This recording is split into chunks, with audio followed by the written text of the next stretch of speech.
Hi there, this is Dr. Philly, and we're going to review a routine screening second trimester ultrasound. Um, Starting off with the cervix, looks certainly plenty long. It's actually measuring 5.9 centimeters, so there's probably a little over measured if anything, but it looks normal. Placenta's posterior, baby's head is down, so it's cephalic presentation, and the fluid looks normal.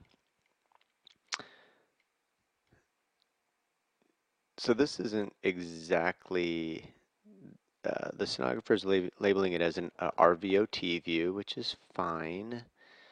Um, this little echogenic structure here is the pulmonary valve. So this is the uh, this is the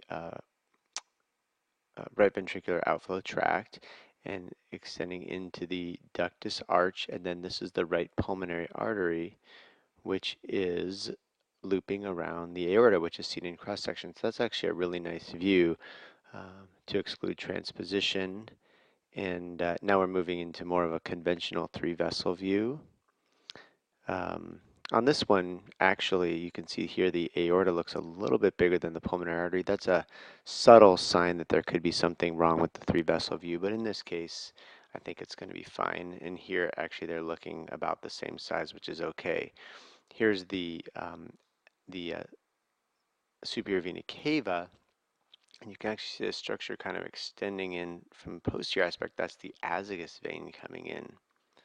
So that looks good. Okay, now we're into kind of a funky looking view of the 4-chamber view. First of all, we only can count 3 chambers, so that's already an issue. We'll have to check that out later. But in the left ventricle, so the more posterior ventricle, the more anterior ventricle in the heart is going to be the right ventricle. So here's spine, anterior, so right ventricle, left ventricle, and there's an echogenic intracardiac focus. So there's an EIF here. Nice left ventricular outflow tract view.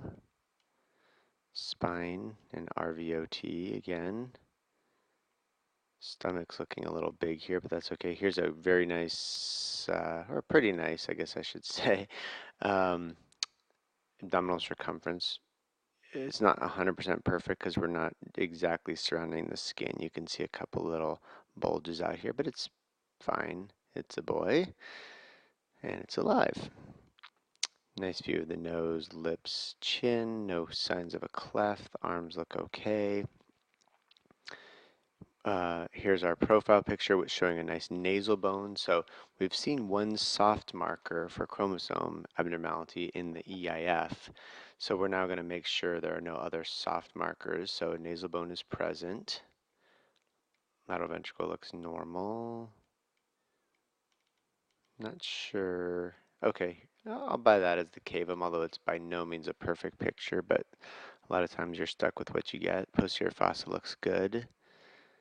When you're doing a sagittal C-spine picture, it's a nice time to sort of look at the nuchal fold thickness. It looks kind of thick, and we're getting a little off axis here. Let's just see what it measures. 7.8. So if that's real, that's very thick. Nice view of the distal spine, skin covered. Femur looks good. There's no pelviectasis, another soft marker.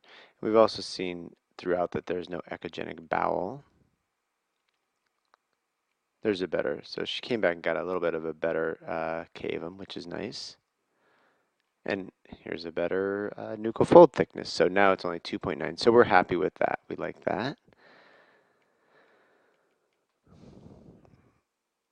And we're going to look at the biometry. You see some, 22 weeks, 3 days versus 21 weeks, 2 days. You can look down at your cephalic index or some of these ratios, and yeah, there's this little underline here, so it must be abnormal. Well, 86 versus 86.1. I don't really put too much weight in this. I'm going to check up here and make sure size is consistent with dates and nothing's way out of whack here, which it's not. So we're happy with the biometry. Let's just check our cine clips. So here's a cardiac cine. Let's take a look. And you see here again, here's our echogenic intracardiac focus. And hopefully it shows up well that there's two leaflets seen here opening up and two leaflets there. And there's a tiny little area of which could be construed as a VSD, but it's okay. It's just where the aorta is coming out. So this view is showing nice four chambers. Now we can see the atrial septum a little better than we did earlier. So there's two atria, left atrium, right ventricle, left ventricle with an echogenic intracardiac focus, and the atrioventricular valves look fine.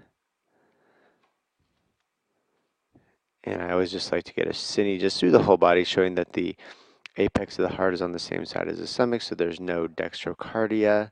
Still could be complete situs inversus, but there's no dextrocardia, no echogenic bowel, no omphalocele. You can exclude a lot of things just with this one little cine clip.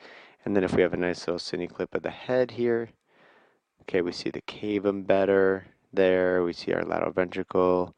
We don't get a great posterior fossa view, but we saw it better earlier. So essentially, we've got an echogenic intracardiac focus. It's an isolated finding in this case, and an isolated echogenic intracardiac focus in a young woman is a finding you can pretty much blow off most of the time. They're very common. When it's isolated in a low risk woman, it's highly unlikely to um, represent an increased risk of Down syndrome. If you're doing first or second trimester screening, you can of course correlate with that, and the EIF will raise your risk by about twofold. So if your risk from second trimester blood draw is of Down syndrome is say 1 in 2,000, it's now 1 in 1,000, which is still a screen negative exam. If it was 1 in 150, now it's 1 in 75. Now you're thinking maybe we better start thinking more about um, doing some kind of amniocentesis or genetic testing. So that's a nice case of an isolated echogenic intracardiac focus.